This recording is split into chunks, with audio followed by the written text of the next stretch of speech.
조선 역사상 가장 강력한 개혁군주로 기억되는 정조 임금. 그 이름만 들어도 탕평책과 수원 화성, 그리고 강건한 왕권이 떠오르시죠.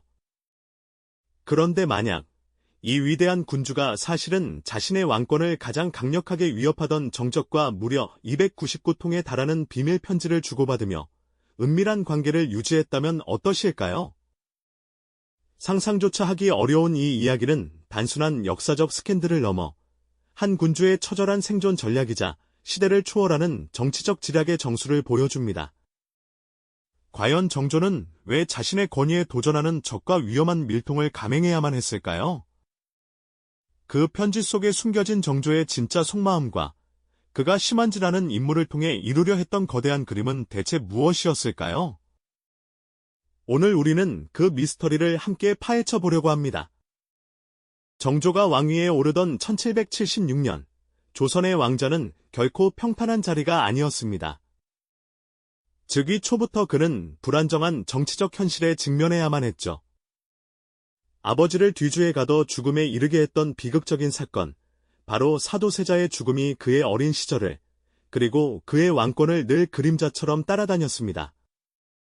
이 비극적인 과거는 정조에게 깊은 상흔을 남겼을 뿐만 아니라 당시 조정의 가장 강력한 세력이었던 노론 벽파에게는 끊임없이 정조를 견제하고 압박할 수 있는 빌미가 되었습니다. 그들은 정조의 즉위를 인정하면서도 그의 혈통적 약점을 파고들어 왕권을 약화시키려는 시도를 멈추지 않았죠.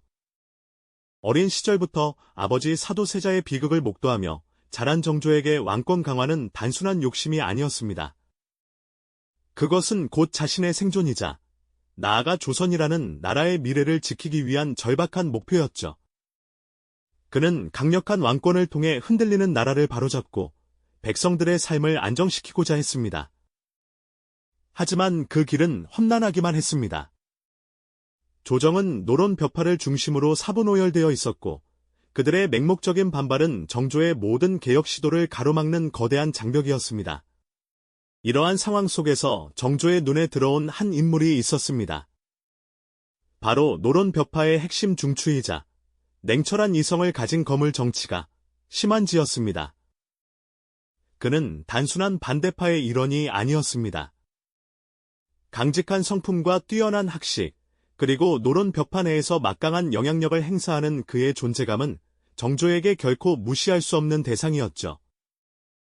정조는 즉위 초부터 심한지를 단순한 정적이 아닌 자신의 정치적 생존과 개혁 추진에 있어 반드시 주목하고 넘어서야 할, 혹은 활용해야 할 주요 인물로 인식하기 시작했습니다. 그의 차가운 눈빛 속에서 정조는 어떤 가능성을 보았던 것일까요? 심한지는 정조의 아버지 사도세자의 비극에 깊이 연루된 노론 벽파의 거두였습니다. 이런 배경 때문에 두 사람의 관계는 태생적으로 적대적일 수밖에 없었죠. 조정회의에서 심한지는 종종 정조의 정책에 날 선 비판을 가했고 정조 역시 그를 경계하며 팽팽한 긴장감을 유지했습니다. 마치 얼음장 같은 분위기 속에서 서로를 마주하며 탐색하는 두 사람의 모습은 당시 궁궐의 일상적인 풍경이었을 겁니다. 하지만 겉으로 보이는 대립 뒤편에는 아무도 상상하지 못했던 은밀한 소통의 물꼬가 트이려 하고 있었습니다. 과연 정조는 어떤 마음으로 그 첫 편지를 써 내려갔을까요? 다음 이야기에서는 정조가 심한지에게 금기를 깨고 첫 비밀 편지를 보내게 된 구체적인 계기와 그 편지에 담긴 놀라운 의도를 파헤쳐 보겠습니다.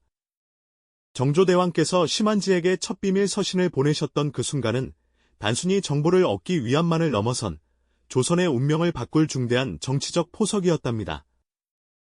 당시 정조의 개혁 의지는 마치 거센 파도에 맞서는 작은 배와 같았죠.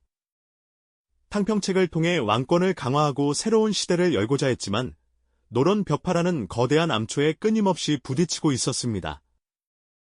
조정은 당파 간의 첨예한 대립으로 늘 시끄러웠고 왕의 뜻이 온전히 전달되거나 실행되기 어려운 답답한 현실이었습니다. 마치 거대한 바위를 홀로 밀어내려는 듯한 고독하고 지난한 싸움이었달까요? 정조는 이러한 공식적인 소통 방식만으로는 자신의 원대한 비전을 실현하기 어렵다는 것을 누구보다 절감하고 계셨던 겁니다.